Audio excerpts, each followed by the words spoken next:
Анагаахын шинжлэх ухааны үндэсний их сургуулийн 68 дахь удаагийн эрдмийн чуулган эрдэм шинжилгээний хурал өнөөдөр боллоо. За тус хурал нь 80 орчим байгууллагын 800 гаруй эрдэмтэн судлаачид оролцож судалгааны үр дүнгээ танилцуулдаг эрүүл мэндийн салбарын хэмжээний томоохон чуулган болж цар хүрээгээ тэлсэн байна. Анагаахын шинжлэх ухааны үндэсний их сургууль улсын хэмжээнд дэд байрт иргэншлэгддэг бол олон улсад 1237-д ордог байна. Тус сургууль эрдмийн чуулганаар олон шинэ инновац нэвтрүүлснээ танилцуулсан мөн их сургуулийн эмнэлгийн тогтолцоо бичснээр 14 шинэ технологиг Монголын эрүүл мэндийн салбарт нэвтрүүлсэн байна.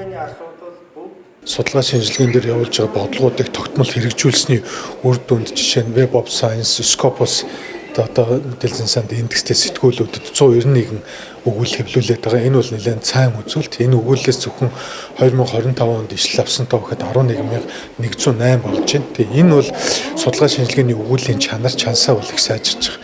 За энэ судалгааны үр дүн сайжирч байгааг гол асуудал бол бид сургалтыг эрдэм шинжилгээтэй их сургуулийн эмнэлгийн тогтолцоогоор буюу эрүүл мэндийн эмнэлгийн болон эрүүл мэндийн нийгмийн эрүүл мэндийн тусламж үйлчилгээтэй уялдуулсан юм цогц арга хэмжээний үр дүн гэж ингэж ойлгож байгаа. Хуралд хантавирусын талаар ярьлаа. Энэ бол мэрэгч амьтдад байдаг вирус боловч Монголд энэ талаар судалгааны бүтээл байдаггүй. Японд өнчин өвчин гэж нэрлэдэг. Монголд мэрэгч амьтан олон учраас шинж тэмдгийн хувьд том шиг тул онцлогдохгүй байх боломжтой.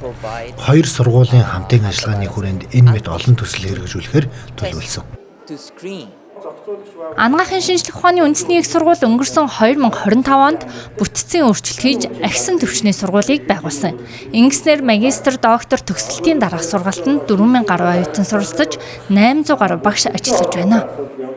Ноётой их сургуультай холбоотойгоор одоо эмнэлзүүдээр одоо ажилдаг судлаач нар, багш нарыгаа дэмжих зорилготойгоор за 1-2 жилийн хугацаатаар Япон улсад докторийн ажлыг хийгээд одоо үлдсэн хугацаанд нь 2 жилийн хугацаанд Монгол улстай эмнэлзүүхэн одоо эмнэлэгтээрээ суйрлан мөн докторийн ажлыг хийгээд ингээд докторийн зэрэг хамгаалах ийм боломжуудыг бас сургууль маань олгож өгж байгаа.